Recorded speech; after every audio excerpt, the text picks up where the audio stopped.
Hello and welcome back to another video. If you're looking for recommendations on what manhwa to read, then here are some that I've read recently that might be of interest. Manhwa titles are timestamped in the video for your convenience. Our first manhwa for today is Necromancer Academy and the Genius Summoner, a fantasy manhwa that I've currently read up to chapter 174 on. Its main character is Simon Valencia, an individual with a somewhat unique background given the world he lives in. You see, Simon is actually a child born from a necromancer father and a priest mother. In this combination, that just might be the most unique thing in this world. Simon, alongside his family, lives in a quiet countryside and isn't really aware of the greater world. That is, until one random day, Simon is told and forcibly strolled along that he's been enrolled into the Necromancer Academy. Wanting to become like his father, Simon chooses to go along with the idea and such finds himself completely unawares at a Necromancer Academy as special exempt student number 1. We can already tell this is going to be quite the journey, and that isn't even getting to answer the questions about his priest side from his mother yet. Get strapped in for a long one. The story is 9 out of 10. A good fantasy school life is the basis I want to start this from. There is certainly more to this manhwa than just that, but I am cautious to go through more just by the nature that I actually enjoyed it quite a bit. Be prepared for Simon to be quite the exceptional student, of course, but potentially even more so than originally even expecting. At least I was surprised. The characters are 8 out of 10. Given the backdrop with priests and necromancers usually representing the opposite sides of one spectrum, this manhwa tosses up that expectation just a little bit. But we see the usual types of companions alongside Simon, with some more unconventional and special ones that make Simon question his father's past particularly. The art is 9 out of 10. In addition to the usual school life classics like classes, professors, excursions, and the like, we have a tinge of overpowered in a way, but more so in potential rather than outright power, at least for now.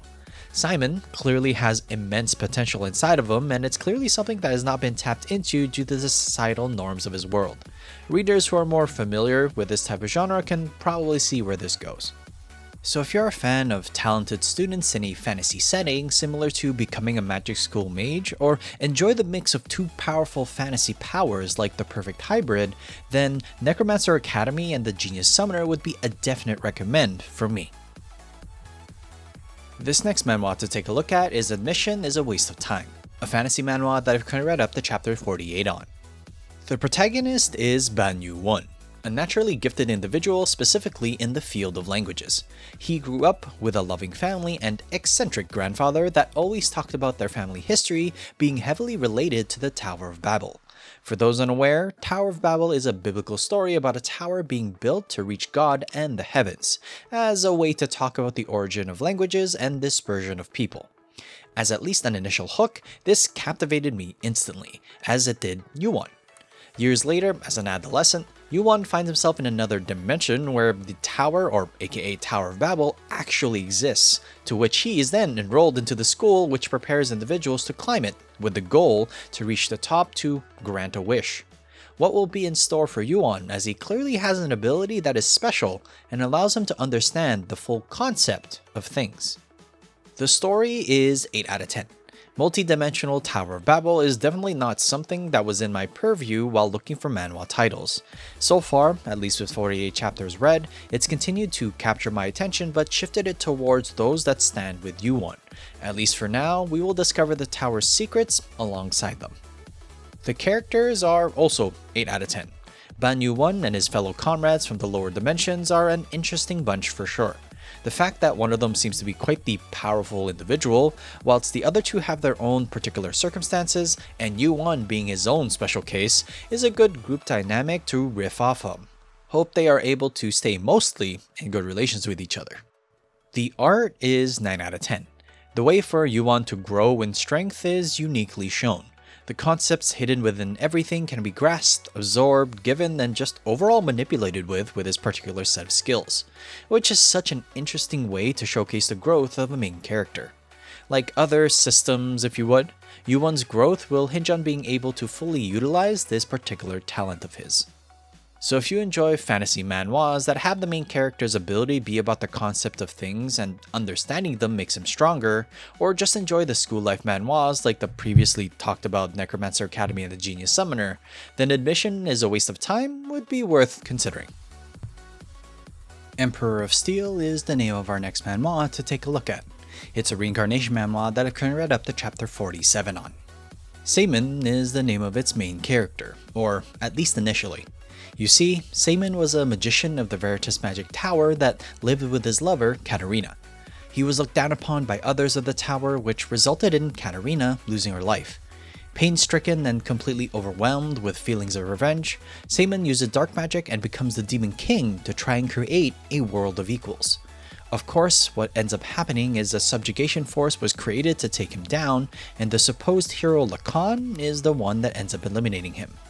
Waking up 500 years later, Seimin finds himself reincarnated as Luke de Lacan, the descendant of the hero who took his life. Except, the house is a failing one, and clearly the world has changed over the years. Now, as Luke, what will he do? At the very least, the world-changing goal is still there for him. The story is 8 out of 10. Trying to create a world where Seimin and Katarina could have lived happily is a lofty and ambitious goal. Carrying that over as something to strive for as Luke serves as a good overarching motive. At the same time, being the descendant of the hero should have offered something more, but clearly it isn't that much, as of yet. The characters are 7 out of 10. For all his goals and ambitions, Luke is quite the stoic individual as long as Katarina is not involved. But of course, someone that looks and somewhat acts like her exists in this story and timeline that he is now in, and Luke gets very irrational and emotional with regards to her, a flaw that will most likely cause some issues. The art is 9 out of 10. It has the usual fantasy art style elements that fantasy manhwas have. In addition, the fact that some giant humanoid vehicles, somewhat like a mecha, exists in this world gives me personal vested interest in it. I'm just a fan of these giant gigants, at least that offer an interesting aspect to the overall story for myself. So if you're a fan of fantasy manhwas that have a character reincarnate into the future similar to the art of reincarnation, mixed with the lofty ambitions of the reincarnated King of Fists from my previous videos, then the Emperor of Steel would definitely interest you. The shorter story I have for you this week is the Fistfighting Genius Mage, a reincarnation manhwa that I've currently read up to chapter 21 on. The focus of this story is on Kim Jin-ho, an undefeated MMA champion who lost interest in the field once he became the undisputed strongest human on Earth. Instead, all of his interest that was initially in fighting went towards a game by the name of Last Savior, due to its high difficulty and challenges. That experience though was also getting stale. That is, until he reincarnates into it. Now as Zed Arahan, a member of a prominent family in the world of Last Savior, Jinho as Zed will have to navigate this familiar yet exotic world and find a way to survive, because at least right now, he's locked up in a prison. The potential is 9 out of 10. Being the most powerful human on Earth and reincarnating into a game world is certainly a hook alright. The fact that Zed's experience as an MMA fighter will come in handy in a fantasy setting filled with magic is just a cherry on top. It looks to offer an experience of a melee magician, which is a little more on the uncommon side at least. The art is 8 out of 10. Reincarnating into a fantasy game means an art style of a fantasy setting and of course the usual conventions alongside it. Given Zed's background though, a lot of close combat is to be expected, but even transformations are to be involved considering the potential that Zed holds as a member of the Arahan household. Curious how they will depict future combat situations for Zed. So if you're a fan of fantasy action manhwas where the main character is a mage but is primarily a melee combatant, similar to Mighty's melee magician from my previous videos, then keep your eye on the Fistfighting Genius Mage. Another week, another highlight. For those unaware, this is a section of the video I update impressions for manhwa that I previously covered. Today's highlight is Lout the Count's Family, which I've now read up to chapter 156 on. Info card description will have links to my original opinion. Kale Henitus, the main character, reincarnator, and knowledgeable about the world/story but only up to a certain point, has been up to a lot of different things.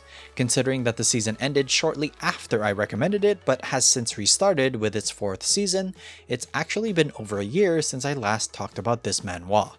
From gathering the ancient power of humans, meeting new companions, friends, and powerful beings like other dragons, to encountering mysterious organizations and supposed enemy forces that threaten Kale's overall plan of being able to lounge forever, while having other nefarious motives of course.